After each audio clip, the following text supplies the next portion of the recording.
नमस्कार दोस्तों, अपनी पाठशाला चैनल पर आप सभी का हार्दिक स्वागत है। तो मित्रों, कैसे हो आप सभी। मैं आशा करता हूं कि आप सभी स्वस्थ होंगे, मस्त होंगे और निरंतर अपनी पढ़ाई में लगे हुए होंगे। तो मित्रों, मैं फिर से हाजिर हूं एक नए टॉपिक के साथ में। और आज का अपना टॉपिक होगा हिंदी साहित्य के इतिहास में जो भक्ति धारा चल रही है, यानी भक्ति काल चल रहा है। और भक्ति काल के हम आज अध्ययन करेंगे राम काव्य से संबंधित, यानी अपना सगुण काव्य धारा चल रही है। और जो सगुण काव्य धारा है उसमें आज हम राम जो काव्य धारा है उसकी हम चर्चा, उससे संबंधित प्रश्नों की चर्चा करेंगे। लेकिन मित्रों, आपसे एक अनुरोध है कि आप हमें कमेंट्स में ये लिख करके ज़रूर बताइएगा कि आप हमारे चैनल पर कहाँ से हो, यानी आप कहाँ से हो, अपने ज़िले, राज्य या अपना जो भी क्षेत्र है वहाँ से कमेंट्स में ज़रूर बताइएगा। तो मित्रों, हम बात करें आज के पहले प्रश्न की। भक्ति के लिए वर्णाश्रम व्यवस्था को व्यर्थ किसने माना। भक्ति के लिए जो वर्णाश्रम व्यवस्था है उसको व्यर्थ किसने माना है। तो इसका सही उत्तर होगा गुरु रामानंद ने। अगला प्रश्न, हिंदी में राम काव्य के प्रणेता स्रोत कौन माने जाते हैं, यानी हिंदी में राम काव्य के जो प्रेरणा स्रोत है वह कौन माने जाते हैं। तो इसका सही उत्तर होगा गुरु रामानंद। अगला प्रश्न,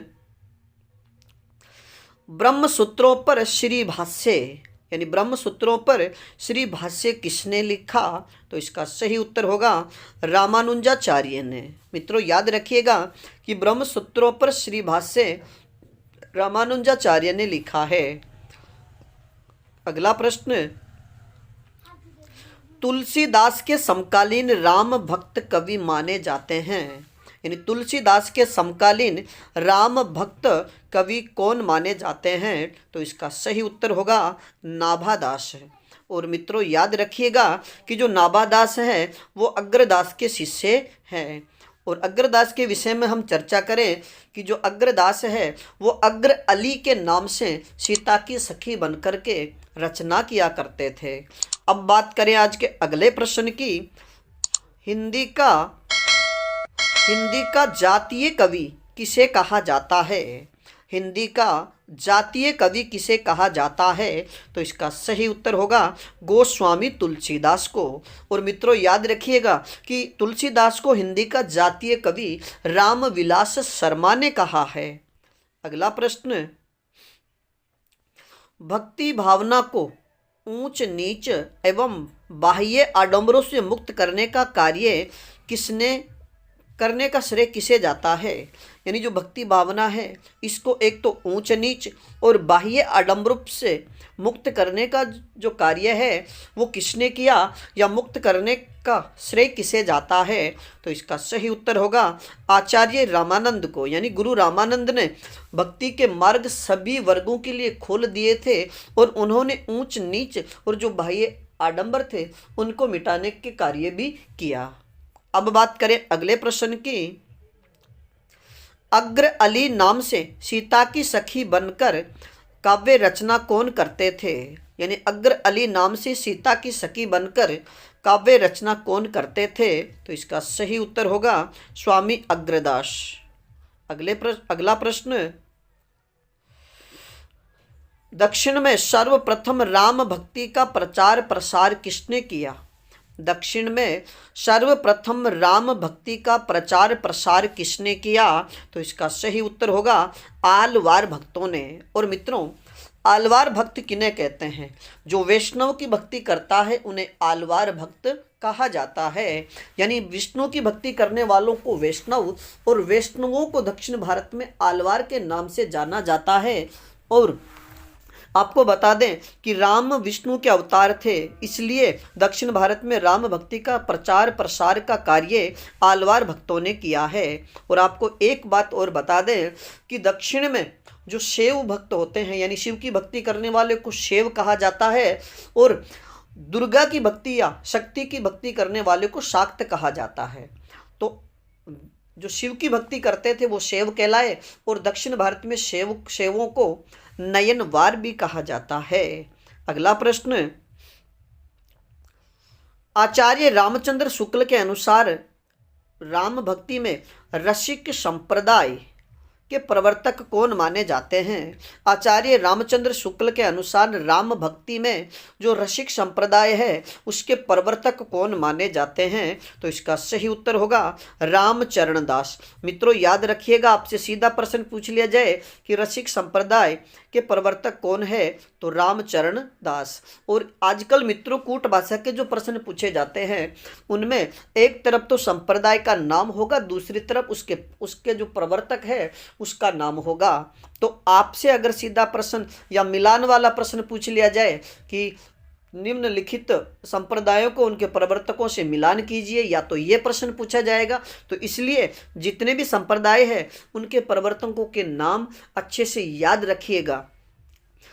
अब बात करें आज के अगले प्रश्न की।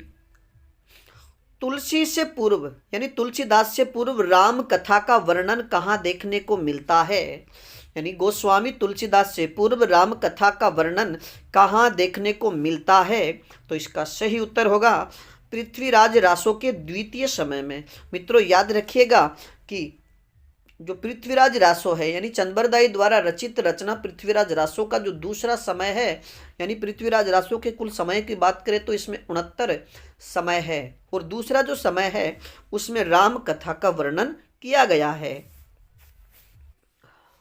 और मित्रों यानी हम तुलसीदास यानी राम भक्ति शाखा के जो प्रसिद्ध कवि तुलसीदास है, तुलसीदास के जीवन परिचय और उनकी प्रमुख रचनाओं और रचनाओं में कितने छंद है, कितने कांड है, कौन सी भाषा में कौन सी रचना है, ये क्लास भी आपके लिए जल्द ही लेकर आने वाले हैं। इसलिए तुलसीदास के विषय में हम यहाँ पर ज़्यादा चर्चा नहीं करेंगे, क्योंकि तुलसीदास के जीवन पर एक अलग से ही आपके लिए क्लास बना देंगे। अब बात करें आज के अगले प्रश्न की। रामानंद ने विष्णु और लक्ष्मी के स्थान पर किसकी उपासना का प्रचलन किया? रामानंद ने विष्णु और लक्ष्मी के स्थान पर किसकी उपासना का प्रचलन किया? तो इसका सही उत्तर होगा राम उपासना।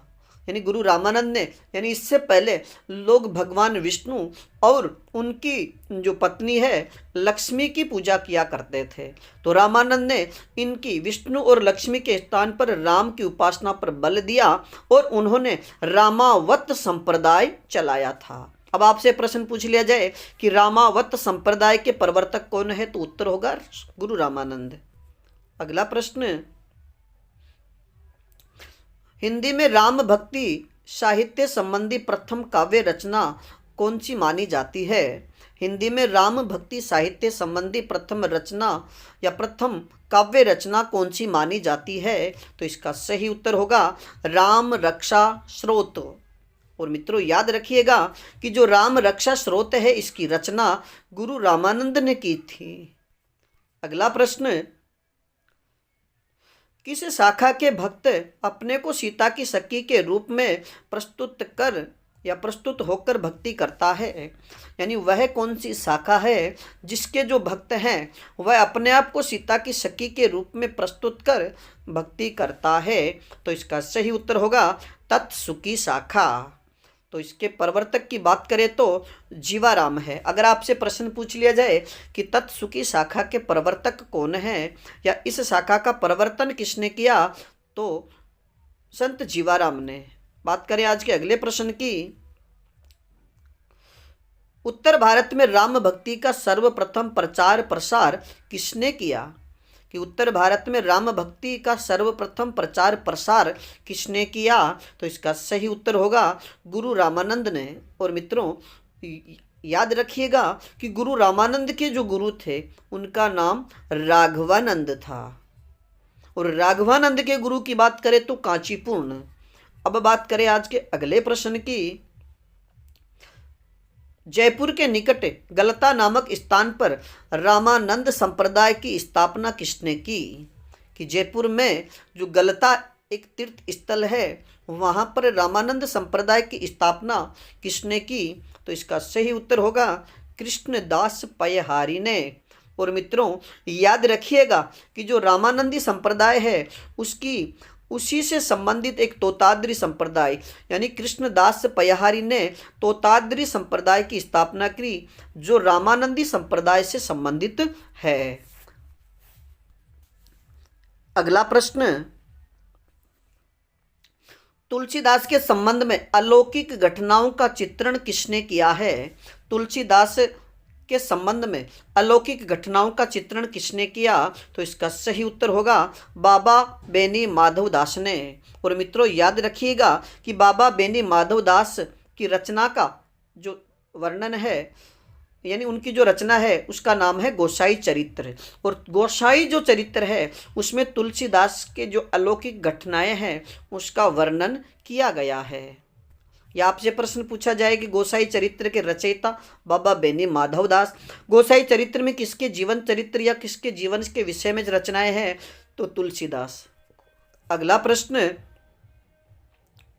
राम काव्य धारा की सर्व प्रमुख भाषा कौन सी है? राम काव्य धारा की सर्व प्रमुख भाषा कौन सी है? तो इसका सही उत्तर होगा अवधी भाषा। मित्रों कृष्ण काव्य धारा की बात करें तो ब्रजभाषा, लेकिन राम काव्य धारा की सर्व प्रमुख भाषा की बात करें तो अवधी भाषा। और सूफी काव्य धारा में भी अवधी भाषा का ही प्रचलन है। और राम के जो अगर तुलसीदास के विषय की बात करें कि तुलसीदास ने रामचरितमानस में अवधी भाषा का प्रयोग किया, तो उन्होंने विनय पत्रिका में और कवितावली में इनमें देखो जो अवधी ब्रज भाषा का प्रयोग किया है। तो विनय पत्रिका का अगर पूछा जाए तो ब्रज भाषा, रामचरितमानस का अगर पूछा जाए तो वो अवधी भाषा। अगला प्रश्न, तुलसीदास को कली काल का वाल्मीकि किसने कहा? तुलसीदास को कली काल का वाल्मीकि किसने कहा? तो इसका सही उत्तर होगा नाभादास ने। और मित्रों याद रखिएगा कि तुलसीदास को कली काल का वाल्मीकि नाभादास ने कहा है। और नाभादास का असली नाम की बात करें तो इनका असली नाम नारायण दास था। अगला प्रश्न, तुलसीदास को बुद्ध देव के बाद सबसे बड़ा लोक नायक किसने कहा? कि तुलसीदास को बुद्ध देव के बाद में सबसे बड़ा लोक नायक किसने कहा? तो इसका सही उत्तर होगा जॉर्ज ग्रियर्सन। अगला प्रश्न, तुलसीदास को मुगल काल का सबसे बड़ा आदमी किसने कहा है? कि तुलसीदास को मुगल काल का सबसे बड़ा आदमी या व्यक्ति किसने कहा? तो इसका सही उत्तर होगा विसेंट स्मिथ ने। मित्रों अगर लोक नायक पूछा जाए तो आप जॉर्ज ग्रियर्सन लिखिएगा, और सबसे बड़ा आदमी अगर पूछा जाता है आदमी या व्यक्ति तो विसेंट स्मिथ। अगला प्रश्न, विशिष्टाद्वैतवाद की स्थापना किसके द्वारा की गई? विशिष्टाद्वैतवाद की स्थापना किसके द्वारा की गई? तो इसका सही उत्तर होगा रामानुजाचार्य, यानी विशिष्टाद्वैतवाद की स्थापना रामानुजाचार्य द्वारा की गई थी। अगला प्रश्न, आचार्य रामचंद्र शुक्ल ने हिंदी का सर्वश्रेष्ठ कवि किसे सिद्ध किया है? यानी आचार्य रामचंद्र शुक्ल ने हिंदी का सर्वश्रेष्ठ कवि किसे सिद्ध किया है? तो इसका सही उत्तर होगा गोस्वामी तुलसीदास को। अगला प्रश्न, रामचरितमानस के बाद तुलसी की उत्कृष्ट रचना कौन सी मानी जाती है? रामचरितमानस के बाद तुलसी की उत्कृष्ट रचना कौन सी मानी जाती है? तो इसका सही उत्तर होगा विनय पत्रिका। और मित्रों विनय पत्रिका की बात करें तो विनय पत्रिका की जो भाषा है वो ब्रज भाषा है। अब बात करें आज के अगले प्रश्न की, राम भक्ति मार्ग में दाम्पत्य मूलक उपासना को लेकर चलने वाली श्रृंगारी भावना के प्रवर्तक कौन है? राम भक्ति मार्ग में दाम्पत्य मूलक उपासना को लेकर चलने वाली श्रृंगारी भावना के प्रवर्तक कौन है? तो इसका सही उत्तर होगा स्वामी अग्रदास। अगला प्रश्न,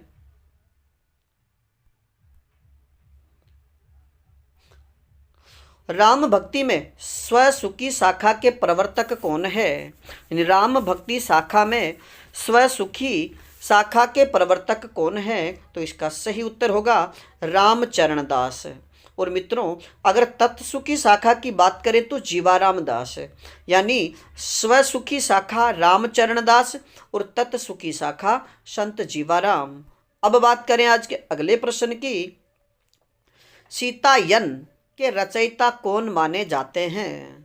सीतायन के रचयिता कौन माने जाते हैं? तो इसका सही उत्तर होगा राम प्रिया शरणदास। अगला प्रश्न, केशवदास की रामचंद्रिका की कथा का आधार क्या माना जाता है? कि केशवदास की जो रामचंद्रिका है, जिसे छंदों का अजायब घर कहा जाता है। और मित्रों, यानी केशवदास की रामचंद्रिका को छंदों का अजायब घर तो कहा जाता ही है, लेकिन इसे छंदों का अजायब घर किसने कहा? इस प्रश्न का उत्तर आप हमें कमेंट्स में बताइएगा। और फिर हम इस रामचंद्रिका के विषय में भी चर्चा अगली कक्षा में करेंगे। बात करें कि केशव की रामचंद्रिका की कथा का आधार क्या रहा, तो इसका सही उत्तर होगा वाल्मीकि रामायण। और मित्रों, अब हम चर्चा करें राम भक्ति काव्य धारा की प्रमुख विशेषताएं या प्रवृत्तियों की। मित्रों, यानी किसी भी, चाहे राम भक्ति धारा हो, चाहे कृष्ण भक्ति धारा हो, चाहे निर्गुण काव्य धारा में ज्ञानाश्रयी या प्रेमाश्रयी कोई भी भक्ति धारा हो, तो उसमें उनकी प्रवृत्तियां, सिद्ध काव्य, रासो काव्य, चाहे बोधनाथ काव्य, कोई सा भी काव्य हो, उनकी प्रवृत्तियों से संबंधित प्रश्न आपसे जरूर पूछा जाएगा। तो आप सभी प्रवृत्तियों को याद रखिएगा। और आज की कक्षा का जो अंतिम प्रश्न है वह है राम भक्ति काव्य धारा की प्रमुख विशेषताएं या फिर उनकी प्रवृत्तियां। तो मित्रों, इन प्रवृत्तियों को आप अच्छे से याद रखिएगा। सबसे पहले प्रवृत्ति की बात करें, राम के सगुण रूप की भक्ति, यानी राम भक्ति काव्य में राम का जो सगुण रूप है उसकी भक्ति की गई है। अब बात करें आज के अगले प्रश्न की, मर्यादा पर बल। अगर प्रवृत्ति की बात करें तो मर्यादा पर इसमें बल दिया गया है। तीसरी प्रवृत्ति की बात करें तो लोक मंगल की साधना, यानी पहली प्रवृत्ति राम को सगुण रूप में स्वीकार किया, मर्यादा पर बल दिया, लोक मंगल की साधना। अगली प्रवृत्ति की बात करें तो गहन राजनीतिक चिंतन बोध, यानी गहन राजनीतिक बोध का भी इसमें चिंतन किया गया है।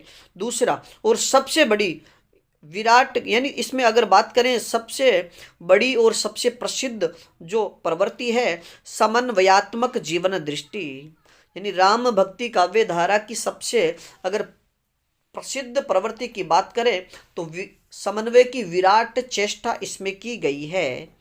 अगला प्रश्न, नारी के प्रति परंपरागत दृष्टि को अपनाया गया, यानी नारी के प्रति परंपरागत दृष्टिकोण अपनाया गया। अगली प्रवृत्ति की बात करें तो वर्ण व्यवस्था का समर्थन, यानी अगली जो प्रवृत्ति है उसमें वर्ण व्यवस्था का समर्थन किया गया है। और अगली प्रवृत्ति की बात करें तो दास्य भक्ति।